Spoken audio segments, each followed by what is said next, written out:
What's going on, everybody? This is Eclectic Minds Podcast. It's been a while. I was on a hiatus, just getting some things together, figuring some things out.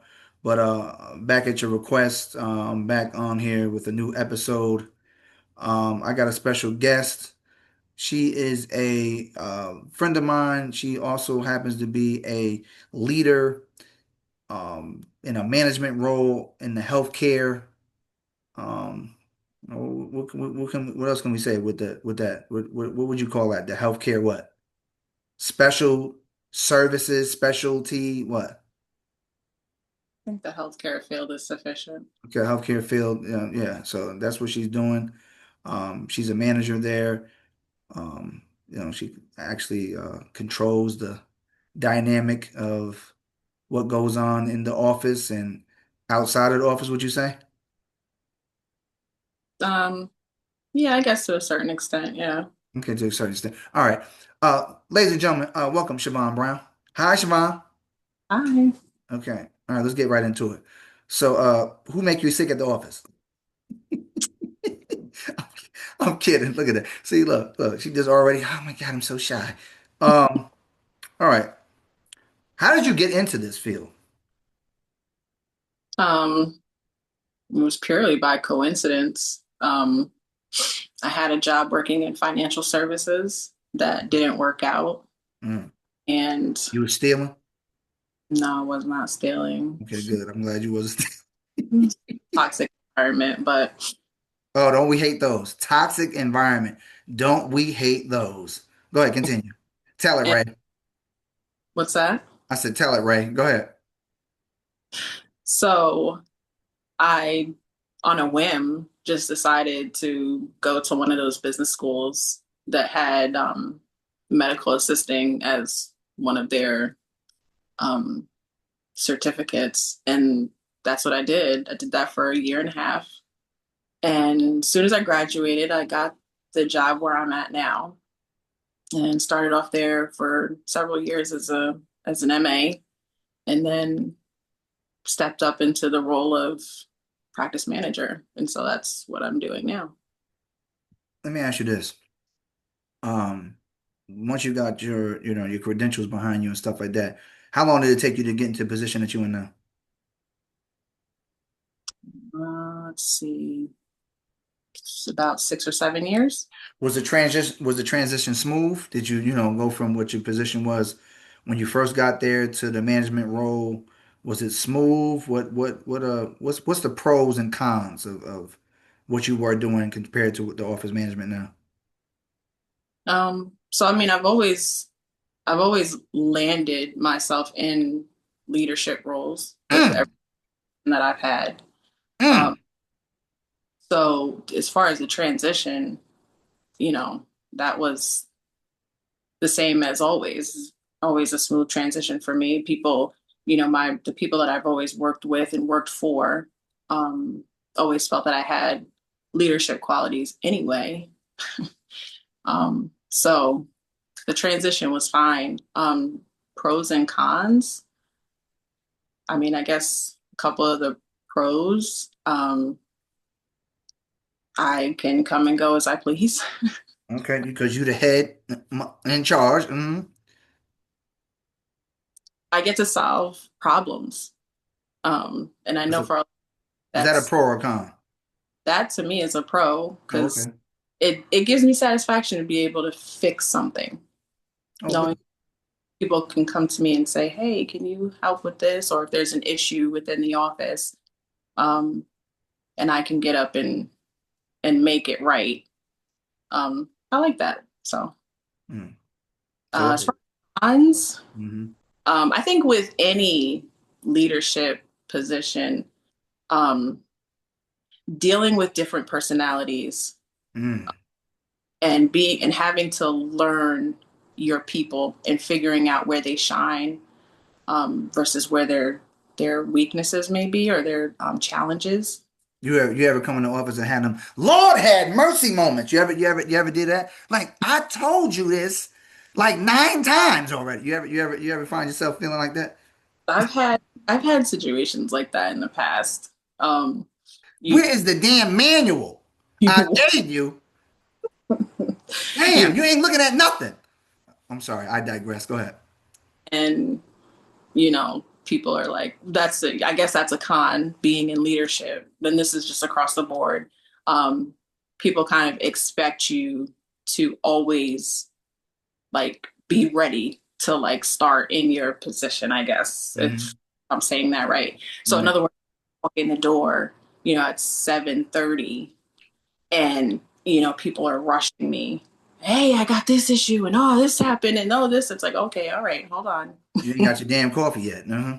Out here, I haven't, put any of my bags or anything down and Or drink your chai tea.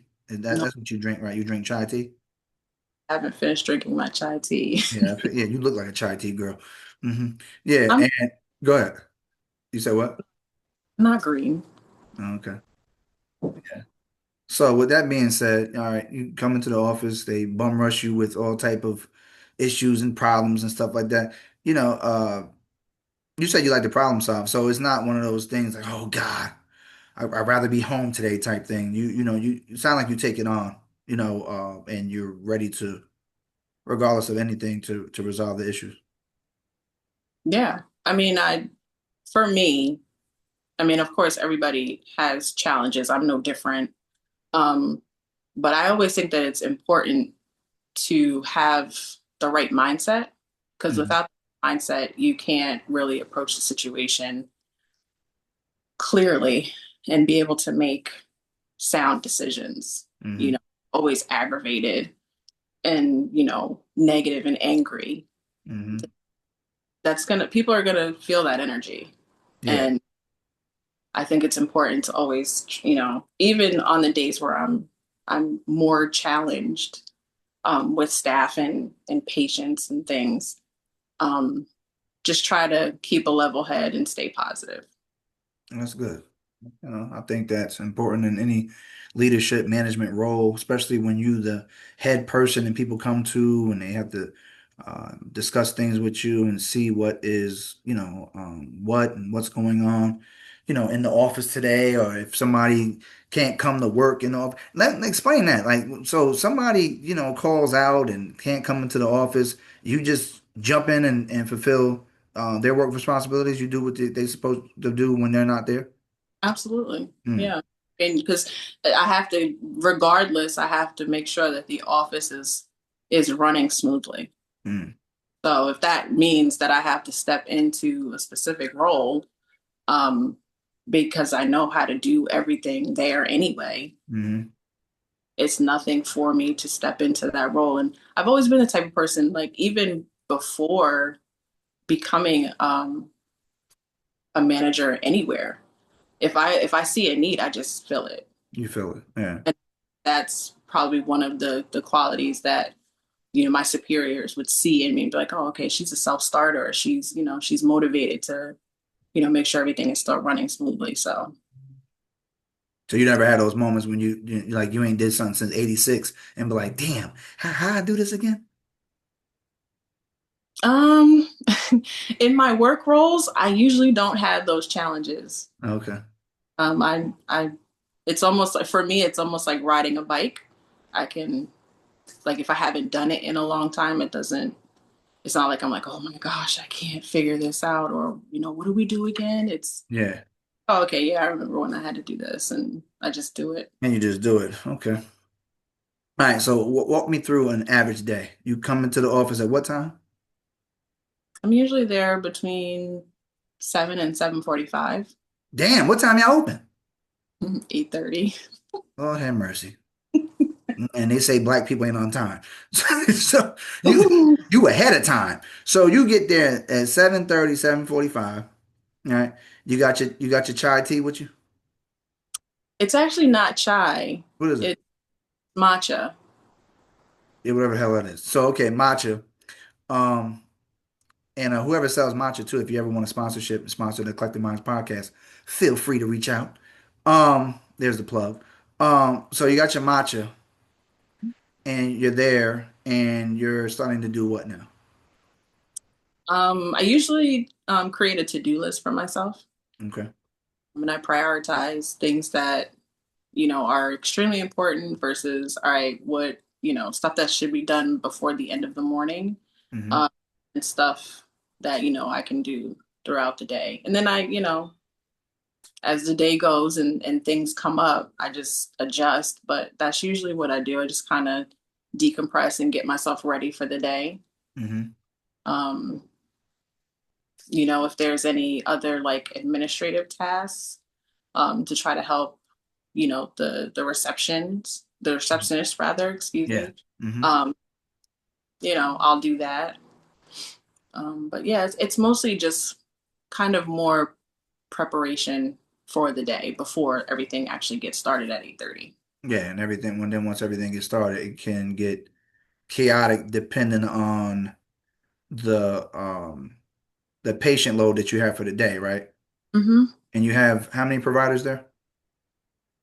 Right now, three. We're about to have four. Okay, and they can have like what's the most that you think you've seen a provider have like as far as the patients in a day Individually or collect? individ individually? Like what's the Uh, most like such and such had 20 patients? well, the doctor typically sees the most. Okay, Um, and how it's many is that? usually on a really, really, really busy day, about 35, 36 patients. Damn, I said 20. I lowballed that shit. Damn, 20 25, 20 would be the key number. You said 35 people? yeah, and it's 25 more or less for the physician assistants that work in the office. Okay. And then okay, so he got 35 patients, and each patient, they get the same amount of time, or of course, if it's something more serious, they get more time.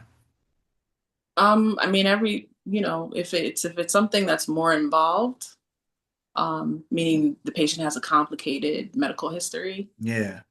yeah, they'll Mm. definitely require a little more time, and sometimes that kind of throws his schedule off a bit. Um, but he's also very efficient, so I was gonna say, never had an issue with making sure all the patients was being seen and stuff like that, yeah, he's usually. I mean, they're all very good about either staying on time or if they fall a little bit behind, getting back on track.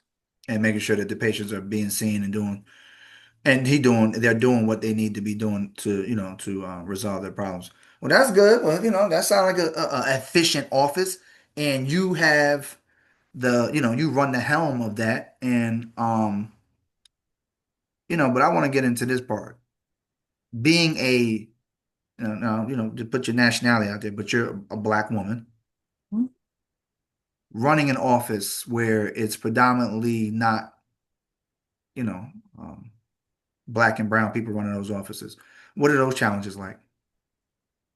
Um, a lot of microaggressions, Mm, a lot of digs, and mm, then call them out on it. It's like, well, wait, no, that's not what I was trying to say, or trying mm, to mm. um And I get usually. a vibe, not to cut you, and I get a vibe that you handle everything in the most utmost professional way. Oh, absolutely. Yeah. I'm not going to lose my professionalism for someone's ignorance. Correct. And also with that being said, they try to stereotype people. So, oh, they have an attitude, they were aggressive, they made me feel, and so forth and so forth.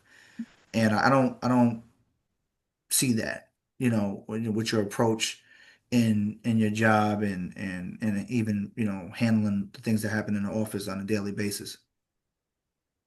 No, like I said, if um if I encounter those sorts of things, um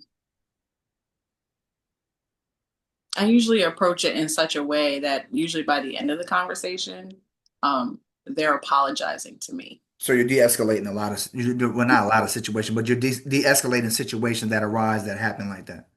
Oh, absolutely, yeah.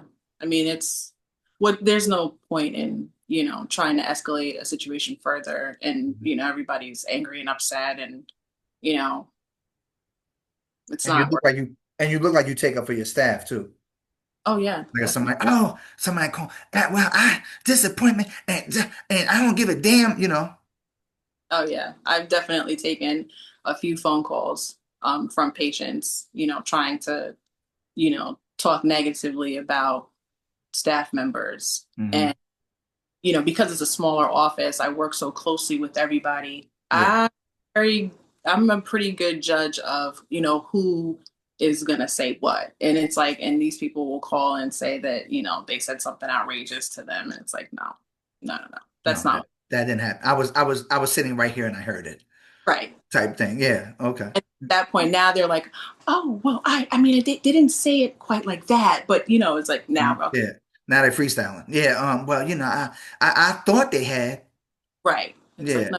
no, No, Miss. Sorry, Agatha. That didn't happen. right. Yeah. No. Uh, Um. So you're in this field, this medical field of, special type of office, and we'll just leave it at that. We're not gonna get into exactly what the office is and stuff like that. But where do you see yourself at, in the future with this? Like, is this something that you plan to stay in? Is there something, because I not for nothing, I'm gonna give you your props right now too. You're one of those people that, you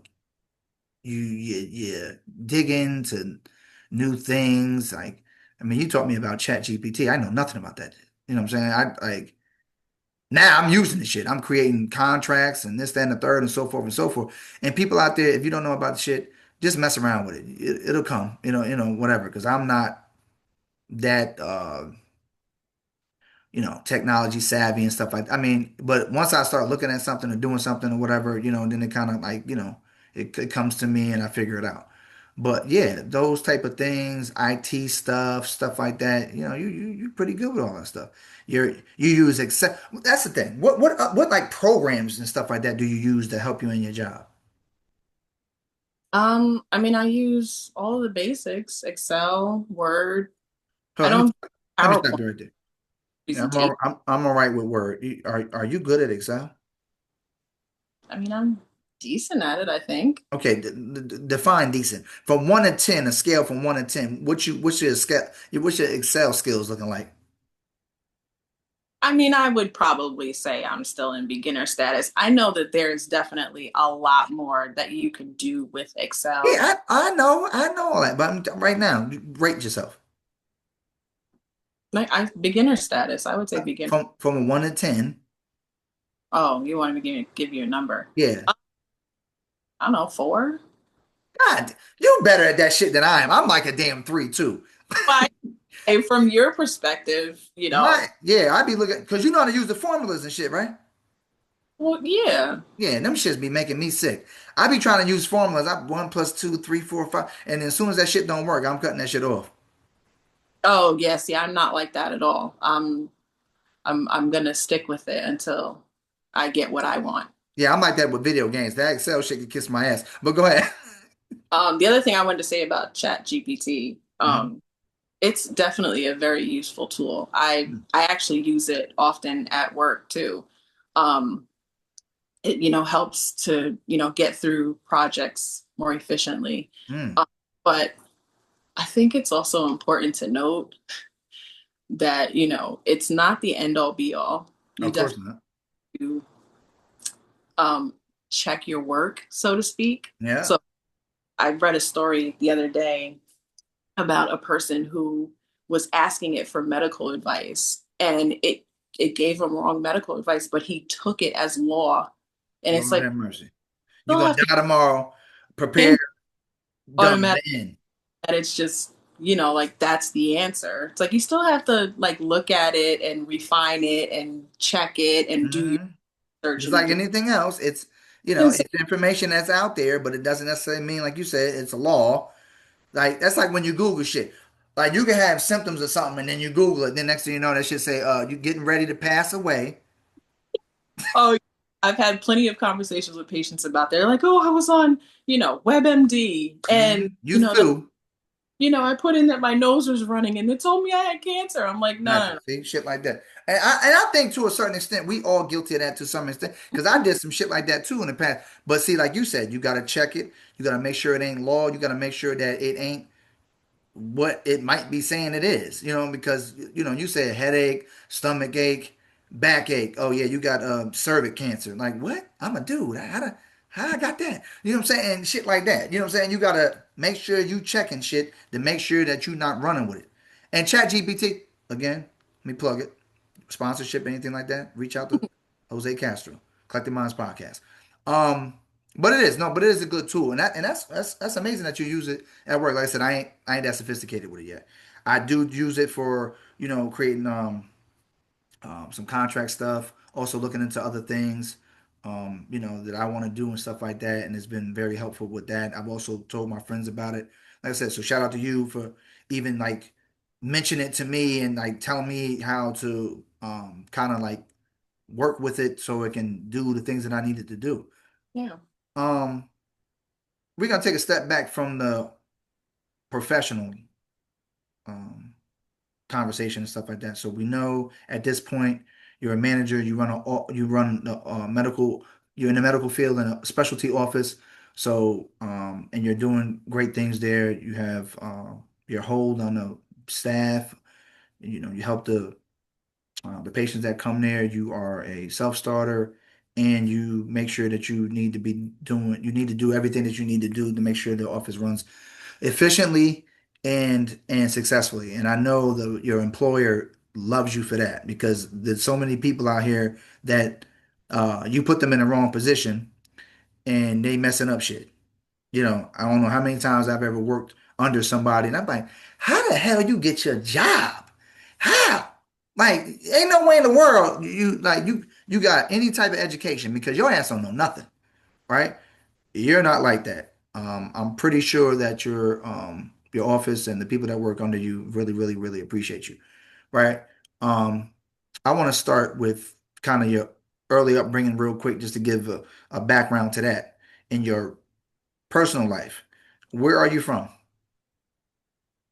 So I'm from a very small town called Quayog in a slightly or not as small town called West Hampton Beach. Okay, that sounds like rich white people. Is that where you was from? It's not to be confused with East Hampton. When I say Hamptons, people are always like, oh, So so that's the poor side of town versus the rich side of town. say it's the poor side of town, Okay, but yeah, because when you put Hamptons on some shit, it just sound like somebody got some money somewhere. well, I mean, yeah, if you go up and down Dune Road, that goes, pretty much across the south end of the island. Mm, You're gonna find some houses that are in the millions. it's crazy. It's crazy. So I you watched grew up. a real estate thing on a house in East Hampton. It was like an all the house was made of complete windows. Like there's no actual walls. Like you can see through the entire house. Oh yeah, I'm good. The house was valued at or on the market rather for just under $6 million. Yeah, that's crazy. Ain't no way in the damn world I'm paying no damn $6 million for no house of glass. You can kiss my ass. That's crazy. Like people seeing through shit. You ain't got no privacy. No, I'm good. Yeah. Was it bushes and shit around? I mean, Yeah. trees. Yeah, it was trees and stuff. So it's like, somebody could come and snipe you. Hell yeah. I mean, well, yeah, they can get on top of the damn tree and hit you when you're in the bathroom washing your ass. But it's Yeah. $6 million. That's crazy. That's crazy. But that's Long Island, right? Those Yeah. type of properties, excuse me, are out there, and you paying that type of stuff. Um, okay, you grew up out there. School was good. You seemed like you was good in school. Was you getting into shit? I want the dirt now. Go ahead. I wasn't I wasn't that kind of kid. I was, Was you reading? Was your ass reading? I did love to read. Lord have mercy, you look like the type too. What books was you reading when you was a kid? And, I of course I enjoyed playing outside. I mean, growing up we had our house that was on that land, but my grandfather owned land like further out. So we had a bunch of woods around us. And so we created paths in the woods that we would ride our bikes through and, a lot of like imagination. Like we would call it, we were driving on like the highway when we would be Hmm. like, going through the paths in the, back of the house and on the side of the house and stuff. You Um, sound like easy living. Was it easy living? Things was great. Yeah, I mean, it was what it was. We had No, fun. no hood. Yeah, there was definitely hood. Oh, it was a hood. So y'all was doing hood. Y'all were drinking quarter waters and shit. As an area that is considered like hood, I guess, for their specific area. So, Hmm. you know, a hood in one place might not seem like a hood to another place because it's different Yeah, or whatever. But I mean, yeah, there was definitely poorer sections of our area. yeah. I figured. I was just messing around. So you said you was a reader. What books was you reading when you was a kid? One of my favorite authors that always comes to mind when people ask me is Stephen King. Lord have mercy. I would The read, the, the man, yeah, but the only book that I would not touch was it.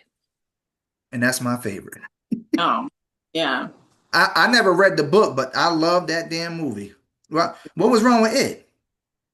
it was just creepy. And I was like, yeah, nah, and I was, like I said, a Stephen King fan. So Tommy, okay, so you wasn't touching it. You never seen the movies before either. I saw parts of it. So the clown shit is what freaked you out, Hmm. and he was eating kids too. I mean, that gotta freak you out too. They all float down, yeah, that shit. Thank you. Okay, so you didn't like that shit. So you did like Stephen King stuff. So Christine, Christine read that book. what else? I read a lesser known one, Tommy Knockers. That was actually one of my favorites. Yeah. Salem's Lot, Oh, that shit crazy. Yeah. Pet Cemetery. Oh yeah, that shit crazy. Oh Um, yeah. Now these are the books you read. You also watch the movies too? yeah. Oh, okay. Oh, all right. Shit. Damn. Okay. Reading Gosh, novels and shit. there was another one. I want to say Salem's Lot. Oh yeah. Did you say Sam was Lot already? Oh, did I say that one already? I might I don't have. know. I don't know for sure. That's why I was just asking you. But he had a lot of them. Tommy, what about the what's the other shit? Stephen King did Cujo too. I did not read that book, but yes, He did that with the dog, right? Have you ever seen the movie? I think I did. It was a long time ago though, so That I dog was don't. biting the shit out of people. Yeah, that shit was crazy. See, that's why I don't fuck with dogs now. They That try to was bite your ass and they want to do shit. And yeah, no, I ain't going to jail because they try to put your ass in jail. But you can kick a dog in the ass, but you can do all type of shit to other people. And they be, oh, that's fine. right. Yeah, But you touch the dog, and and now you're going to jail. You that's true. bastards. I mean, You know. that's a story for another podcast. But anyway, so okay, so you was reading books, you grew up, you graduated high school, and how did you get up to the Capital District? Um. So I moved up here.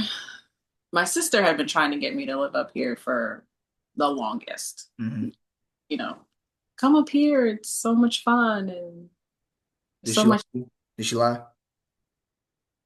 She didn't tell the truth, full truth. She told a damn lie to you. Go ahead. Tell her, Ray. Continue. I mean, maybe there was back when like she was in college. In 89. Yeah, go ahead. Hmm. It wasn't that long ago, but Okay. so I mean, yeah. But it's Yeah. not, So I Be came up. nice. People from the Capital District like, no, she said she tried to shit on our shit. She tried to say Albany was whack.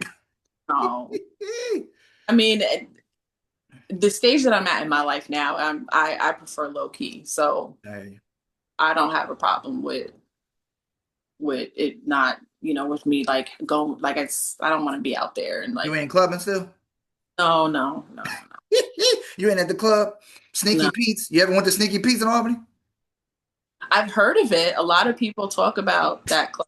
Apparently, Stop lying. You never been to Sneaky it Pete's? was a very popular club back in the day. So you never been there? No, I never went Oh, there. have mercy. God damn.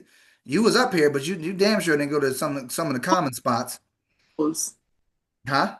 When did it close? I can't even remember. If I had to guess, probably later 2000s, like 2010, 11, something like that. Oh, okay. It's been a while though. But yeah, that was like one of the premier clubs. I ventured out there. It was some fun. Yeah. Yeah, I had to do the 1-2. I had to do the 1-2 step. But all right, so you up here now, you got with this. Your sister talked to you about coming up here. You've been up here. You made a career up here. Um, to go back to your professional stuff. We got a couple more minutes. Any regrets? Any regrets about the field that you jumped into? Anything that you would have wanted to do other than what you're doing now? Like a ballerina or some shit? I Um, wanted to be a nigga. I wanted to be a ballerina. That's what I wanted to be. my son actually asked me this, I don't know, probably like 8 or 9 years ago. He said, if Mm. there was anything that I could be doing, what would it be? And I said I wanted to be an actress, Act. Oh, really? like I'm glad on, you, I'm glad be you didn't say the pole, but go ahead. You said that. You said an actress. I'm sorry, it cut out for a minute. Say that again. that specifically I wanted to be in Broadway plays. Oh, wow. So you want to do shit like cats? You Um, gonna dress up and shit like a cat and go on stage?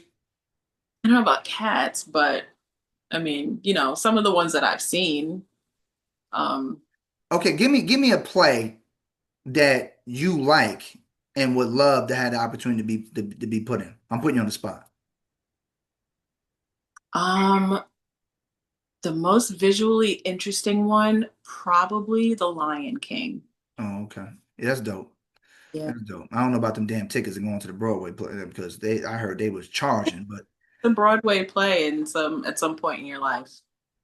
yeah, man, maybe yeah, if it's yeah, okay. If it's they got Like discounted tickets, maybe. I would probably like you should probably go see like a musical specifically. Yeah, and I like the musicals and stuff like that. Yeah, I mean, but sometimes I just like, damn, they singing again. Like that's a shit. I mean, I don't want the whole damn like, like every minute they singing and shit. Like, and I love music, but at the end of the day, it's just like, yeah, all right. You have Now, to an appreciation for the vocal ability because you that's really true, strong vocals to be on stage true, singing true. and or I mean yes they have microphones but you still have to make sure that your voice can project all the way to the back of the room. That's That's true.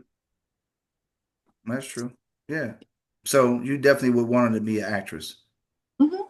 Oh, okay. Well, takes a lot of confidence to do that. I mean, it takes a lot of confidence for you to, step in that leadership role and run the office like you do. And, and it seemed like, you like what you do and you're doing it.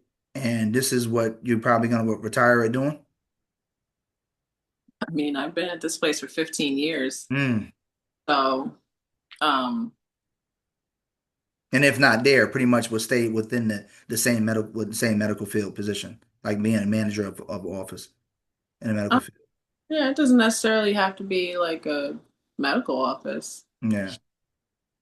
because again I've been I've worked in management in different kinds of fields so Yeah, yeah. Well, I want to thank you for coming on to Eclectic Minds podcast and sharing your story, not just your professional story, but a little bit of your personal story, how you came to the Capital District. I think it's important for people, black and brown, descent to be put in more positions like this. You know what I'm saying? To show that we are capable of being leaders and leading, and handling, our employers, because it is a business, and making them successful to do the things that they need to be doing as well to not just help the patients or help the customers, but to, actually put people in positions like yourself to really excel and do well. So to all the black and brown women out there now that's looking to be put in management positions, whether it's in the medical field or any field, put your resume in, do what you need to do, and put yourself there because you can do it. As you can see, my friend Chavonne has done it. She's doing it, and we wish her all the best in the future. You can find Eclectic Minds podcast We're gonna be dropping this episode surely. We're on Facebook, we're on Instagram, and I'm gonna start doing some TikTok videos and stuff like that too to promote. And I appreciate y'all. So make sure you too also hit us up on Eclectic Minds Podcast 2019 at our Gmail account to send us some ideas. And if you also want to be featured on the interview, it's been a while. I'm glad I'm back. I'm glad to have had some time to spend with you, Chavonne, and talking about your story and putting things out there, um, and just putting a stamp on that black leadership. It's a beautiful black and brown leadership. It's a beautiful thing. All we need is the opportunity, and you've been doing this for some years now, and you definitely took the baton and ran with it. Yes, well, thank you very much for having me. Yeah, I want to appreciate you. Want to tell you, I appreciate you again. This has been Eclectic Minds Podcast. Like I said, you can reach out to us. We're doing our thing, continue to do our thing. Peace.